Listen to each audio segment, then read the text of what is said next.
Halo, welcome to my mini vlog edisi Learning Journal Part 3. Jadi di minggu ini aku kurang sehat banget. Dan kemarin tuh karena sakit, jadi kemarin izin nggak masuk ke kampus. Jadinya mungkin learning journal di minggu ini kurang maksimal. Dan maaf banget kalau misalnya suara ini agak sedikit bindeng. Terus juga pilek karena lagi kurang sehat. Tapi kemarin udah minta sedikit catatan dari Alia. Bukan catatan sih, kayak rekaman gitu, apa yang Pak dijelaskan kemarin gitu. Dan pastinya di minggu ini dikasih lagi tugas kelompok dan lagi-lagi dapat kelompok 3. Agak bosen ya, karena di setiap mata kuliah itu aku kebagian kelompok 3. Ini di televisi, di reportase kemarin juga kelompok 3, tapi belum presentasi. Mungkin minggu depan presentasinya. Dan di kelompok ini di kelompok televisi aku juga dapat kelompok 3. Jadi aku akan menjelaskan learning journal yang aku dapetin aja ya dari PPT yang udah dikasih oleh Padi kemarin. Jadi di minggu ini tuh Padi tuh menjelasin tentang produksi acara televisi, sistem perangkat dan frekuensi pada televisi. Jadi yang pertama itu ada program acara televisi. Nah, jadi program acara televisi ini tuh adalah segala hal yang ditampilkan stasiun penyiaran televisi untuk memenuhi kebutuhan audiensnya gitu. Jadi program acara televisi ini ada banyak banget ya di TV seperti yang sudah kita ketahui gitu ya. Nah, di sini tuh program televisi itu ada informasi dan juga hiburan. Nah, informasi di sini tuh yang pastinya tuh kayak berita gitu, hard news atau enggak soft news gitu. Nah, terus kalau hiburannya di sini yaitu musik, drama kayak sinetron, film, reality show gitu, kartun, permainan seperti kuis, ketangkasan dan juga pertunjukan yaitu seperti stand up comedy dan juga tari-tarian. Program TV tuh kayaknya kalau zaman sekarang tuh ngomongin program TV tuh udah jarang banget ya, yang maksudnya tuh yang kayak dulu gitu loh, semenarik dulu gitu. Sekarang bahkan aku pun nonton TV itu cuma buat nonton kartun. Nah, dalam produksi acara TV itu ada 3 korporasi. Yang pertama itu produser, sutradara, dan juga penulis naskah. Nah, tiga korporasi ini tuh yang sangat penting gitu dalam produksi acara TV ini maupun produksi acaranya, yaitu informasi ataupun hiburan. Nah, ini tuh 3 ini tuh sangat amat dibutuhkan gitu dalam produksi acara televisi. Hal-hal yang perlu diperhatikan oleh kreator acara TV itu yang pertama itu berpikir seperti pemirsa gitu. Nah, bagaimana gitu pengelolaan media penyiarannya itu berada dalam bisnis dengan 2 klien yang berbeda, yaitu pemirsa dan juga pemasang iklan. Yang kedua tuh harus mampu meyakinkan pemasang iklan tuh bahwa media itu sangatlah efektif untuk memasarkan suatu produk. Terus yang ketiga yaitu harus menganggap waktu siaran bernilai penting setiap detiknya, dan harus menggunakan setiap detik siaran itu tuh dengan mendayagunakan kemampuan dalam menjangkau pemirsa. Terus yang keempat itu berkompetisi untuk merebut waktu orang lain gitu untuk mau menyaksikan acara yang disuguhkan. Nah, yang terakhir itu pengelola media penyiaran lokal itu harus punya harus berpikir secara lokal lah gitu.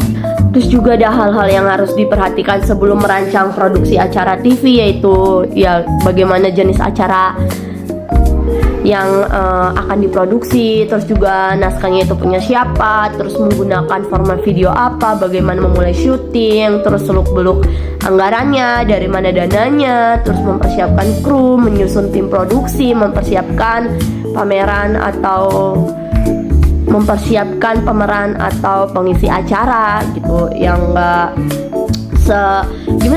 yang semena-mena gitu loh untuk membuat produksi acara TV gitu. Pasti harus ada gitu yang harus dipikirkan gitu. Terus juga ada 5 hal yang harus diperhatikan seorang produser nih dalam merencanakan produksi program televisi. Yang pertama yaitu materi produksinya, terus juga sarana produksi atau equipmentnya, terus biaya produksi, terus juga organisasi pelaksanaan produksi, tahapan pelaksanaan produksi. Lalu kita lanjut ke sistem televisi. Yang pertama itu skema prinsip kerja televisi. Skema prinsip kerja televisi itu yang pertama itu melalui perekaman gambar dengan kamera, objek gambar tuh diubah gitu jadi sinyal listrik. Terus sinyal listrik itu tuh ditransmisikan gitu oleh stasiun TV ke pesawat penerima atau receiver. Terus sinyal yang diubah itu kembali oleh pesawat televisi menjadi objek gambar yang dapat dilihat oleh pemirsa. Alat untuk produksi televisi ini tuh yang pertama itu ada kamera, terus juga penguat video, terus saluran, terus ada bagian-bagian sistem televisi. Yang pertama itu bagian sistem televisinya.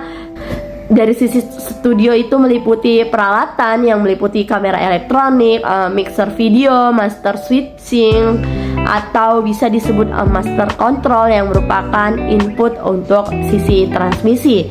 Nah, sistem televisi atau lengkapnya ini itu adalah sistem penyiaran televisi bekerja dengan satu sistem modulasi yaitu AM dan juga FM.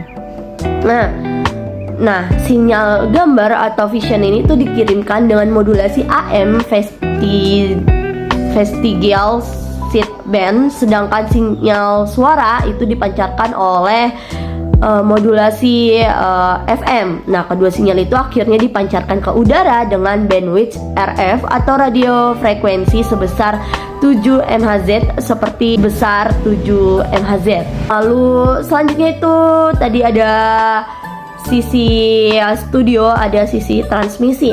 Fungsi utamanya itu untuk menyalurkan siaran televisi sampai kepada pemirsa di rumah gitu. Nah, bentuk-bentuk peralatan transmisi ini utamanya adalah satu pemancar televisi yang bekerja pada pita frekuensi VHF atau very high frequency atau UHF, ultra high frequency. Nah, pengudaraan sinyal frekuensi tersebut akan menempati spektrum RF. Lalu di sini tuh ada standar televisi di dunia gitu.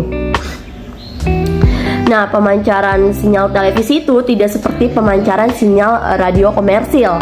Sinyal televisi itu dipancarkan secara garis lurus pada pesawat televisi penerima. Timbullah scanning atau garis penelusuran yang harus disinkronkan dengan sinyal yang dipancarkan. Juga penerima televisi dalam hal ini harus mampu membentuk fungsi penyamaan dengan pemancar televisi. Untuk mencapai beberapa standar transmisi yang telah ditetapkan, standar ini tuh telah ditetapkan untuk beberapa komisi komunikasi dan komite di dunia. Nah, sebagai gambaran standar yang digunakan Amerika, Jepang, Meksiko, Kanada, itu tuh ditetapkan oleh Federal Communication Commission atau VCC dan National Television System Committee untuk India dan beberapa negara Asia, dan untuk bagian Eropa itu dipelopori oleh Komite Konsultatif International Des Radio atau CCIR. Nah, mungkin itu aja ya. Nah, aku juga harus bantu-bantu karena sekarang di sini ada Maulid Nabi hari ini. Dan untuk pertemuan minggu depan, yaitu pastinya bakal ada presentasi dari kelompok 1, yaitu tentang konsep dasar dari televisi, ya, tentang penyiaran televisinya, karakteristik televisi, sejarah televisi, dan juga regulasi penyiaran televisi di Indonesia. Maaf banget misalnya kayak kurang banget gitu loh laporan pembelajaran aku di minggu ini, karena aku lagi kurang sehat. Maaf banget ya. Jadi sampai bertemu minggu depan. Bye.